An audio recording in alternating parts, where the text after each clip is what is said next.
there's one thing I can say about life, it is this. Life is a continual learning experience.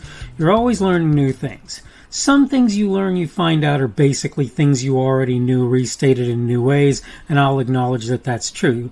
But I wanted to talk today about an idea that's an old one for me that I've heard termed in a sort of a new way. It's actually slightly different, the two, but the point is they're really pretty much the same.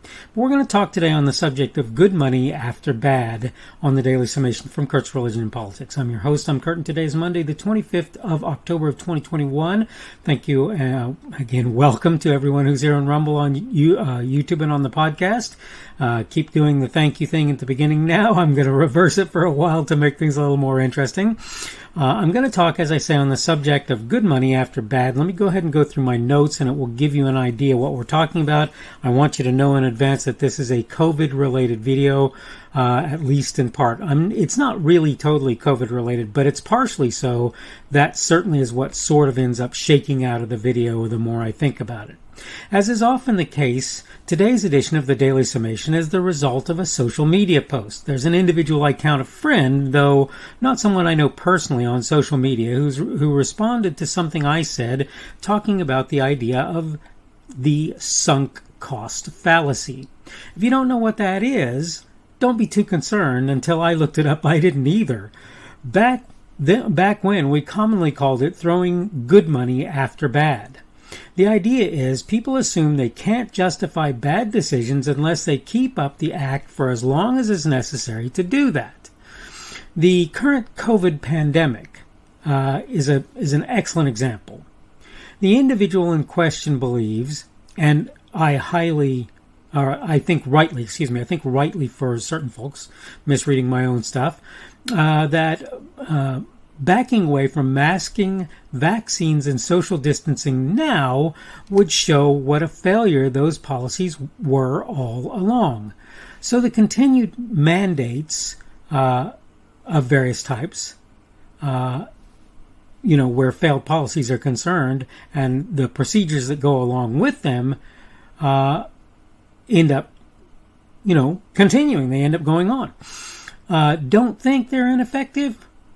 I would ask a simple question. Just how long do you think it's reasonable to do what we're doing before we come to the conclusion it hasn't worked? I'm pretty sure, based on past research, the Spanish Influenza pandemic, if you will, lasted around 2 years. If we're not there by this point, we're darned close. Yet we continue to act like the current mitigative activities are helping, even though COVID continues to spread. At what point do even those bought and sold under the sunk cost fallacy admit the things they're doing are not helping? Over the course of time, even the supposed efficacy of the vaccines has slowly dropped to levels that make it virtually not worth the trouble. Might I say the same thing is generally true of the standard flu shot where mitigation of flu is concerned. And frankly, it's probably for basically the same reason. COVID, like the flu, mutates. Viruses do that. That means even if a vaccine starts off being effective, it probably will not continue to be so over the course of time. There's also the risk that the result of being vaccinated may be worse than getting the illness, as well as the fact that most people will acknowledge that natural immunity, unless you do certain things, is better than the, quote, immunity that you get from vaccination. In all of this, what's important is to not get caught up in the sunk cost fallacy. Know when, as they say, to say when. In short, stop throwing good money after bad. Okay, I think we have an idea what I'm talking about at this point. It's kind of easy to understand. You might not have thought so when we started out. If you start in a project and it turns out that project is going to be a failure, that you're not going to succeed with that project, do you continue to fund that project or do you give up? I submit that the answer is you look at the cost, you look at what it's going to cost you to do what you need to do next, not what you've done in past. Forget what you've done in past. And you decide if that's going to make things better, or if it's just going to not, or if it's not going to get any better, if it's going to get worse. And then you decide whether or not you're going to expend the resources necessary to work more on that project. I have a car that I probably will end up replacing the engine in. I like the car really well. The body is straight. It seems to run down the road really nicely, but there are issues with the engine that probably will result in my replacing the engine. I have to decide, do I want to continue to put money in this vehicle, or do I want to get another one? This is what I have to decide. What I do should be based not on what I've put into this vehicle to this point in time, but on what it's going to cost me to continue and whether or not it makes sense to buy a new vehicle as compared to the cost of, say, for example, replacing the engine in the current one. You can argue all you want on that, but that's the reality. The cost in past is gone. It's done. And there's nothing that I'm going to be able to do about it. But if this vehicle is going to continue to cost me and I'm not going to get it into a state where I think it's reliable, probably I need to stop thinking that this vehicle is the way forward. The same thing applies to COVID and other things.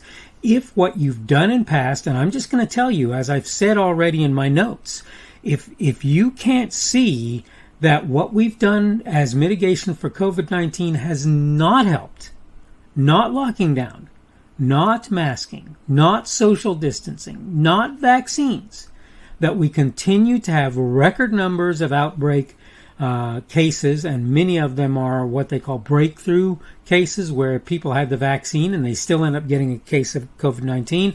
And then there are people who say, there was one person I heard say, well, the vaccine probably saved my life. Maybe. And I'm not going to tell you that it's not your right. Every bit your right to decide you're going to get that vaccine. By all means, if you feel like that's something you need to do, if you feel like you need to wear that mask, if you feel like you need to social distance, all the things, if you feel like you need to do them, I'm sure not telling you don't do them. All I'm telling you is mandating that sort of thing is a bad idea for a number of reasons. And again, if you look at the sunk cost fallacy, what it says is, essentially, you continue to do the same thing to try and justify the cost of things that you've done to this point. And that's just a bad plan as a rule. Instead, look at the coming cost, the impending expense, even the cost in lives of people who committed suicide or died because they didn't have that cancer diagnosed. Is that stuff's in the past. I'm sorry to tell you this, it's in the past. I hate it. I hate that it happened. I don't want any of that to happen. Don't want anybody to die from COVID. But the fact is, all of that's in the past, and what you need to do is look to the future and try and figure out, based on what you know has happened in the past, how things are going to work out from a cost-related basis, and decide whether or not you want to just drop various of the mitigations or continue them as effective, which I'll tell you right now, if you continue them as effective, you're barmy. You're out of your mind. But that, all of this having been said, we need to not get stuck in throwing good money after bad. All of us, every one of us needs to get not stuck in that, in that sunk cost fallacy of, look, here's what we put into it already. I can't stop now. Yeah, actually you can. And not only can you, but if it's not helping, if it's actually not beneficial, not only can you stop, but the additional cost that you'll encounter as a result of continuing will make it so that you must stop. You should feel obligated to stop. This is my perspective on this, and I hope people understand where I'm coming from. If the mitigations have worked, why haven't they worked, as Dan Bongino would like to put it often? In other words, if he's a good pitcher, why can't he pitch, right, as I think he took from some particular source. My point, that's my point. If the mitigations have worked, why haven't they worked? Why aren't we done with this? And the answer is the mitigations quite clearly have not worked. It's going to continue, the COVID-19 and so forth, whatever we do. That all said, don't get caught in that sunk cost fallacy. Remember not to throw good money after bad. This is the Daily Summation from Kurt's Religion and Politics. I'm your host, I'm Kurt, and today is Monday, the 25th of October of 2021. It is the beginning of the work week for many folks. Tomorrow will be Tuesday, the 26th of October of 2021. Tomorrow we're going to talk about changes in attitude. Today we've been talking about good money after bad. Thank you for everyone who's been here on Rumble, on the podcast, and on YouTube. We're going to do it on both ends today. Thank you for coming along. Remember that Rumble is my preferred platform. You can give me a boxing glove or a plus on Rumble if you choose to do so as a positive feedback for me. You can give me a minus as a negative feedback. You can give me a thumbs up or a like on YouTube or a thumbs down or dislike on YouTube as a negative feedback. So the positive would be the thumbs up, obviously. You can comment on any platform that you're able to do that, and I will do my best to look at what you have to say and really truly consider what is put there, unless it's pretty obvious rubbish, which most of the time I'm going to give you the benefit of the doubt on that. Hope you're doing well today. Hope things are going well for you on this beginning of the week, and hopefully we will see you again on Tuesday's edition of the Daily Summation from Kurt's Religion and Politics. The speaker on this edition of the Daily Summation is Kurt Schubert. This video is recorded on Monday, October 25th of 2021. The Daily Summation is created for Kurt's Religion and Politics.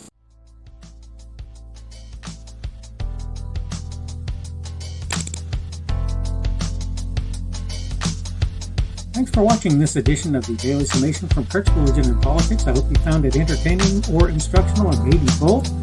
If you want to see more from me, you can go to blogs.kpschubert.com. That's blogs.kpschubert.com. I am on Twitter, Parler, and Minds.com. My handle on each of those is @kpschubert. That's @kpschubert. I have a Rumble and a YouTube channel. They are the Kurt's Religion and Politics channels on Rumble and YouTube. I have a Facebook page. The Facebook page is Kurt's Religion and Politics as well. I am on Patreon. If you want to support me, that's one of the better places you can do that. And you will find me at Kurt's Religion and Politics on Patreon. I have a podcast. The podcast is podcasts with an S, .kpschubert.com. That's podcasts.kpschubert.com. I think you should be able to find me with relative ease on Apple Podcasts, Google Podcasts, and Spotify as well. The best way I find to do that is to look for Kurt's Religion and Politics.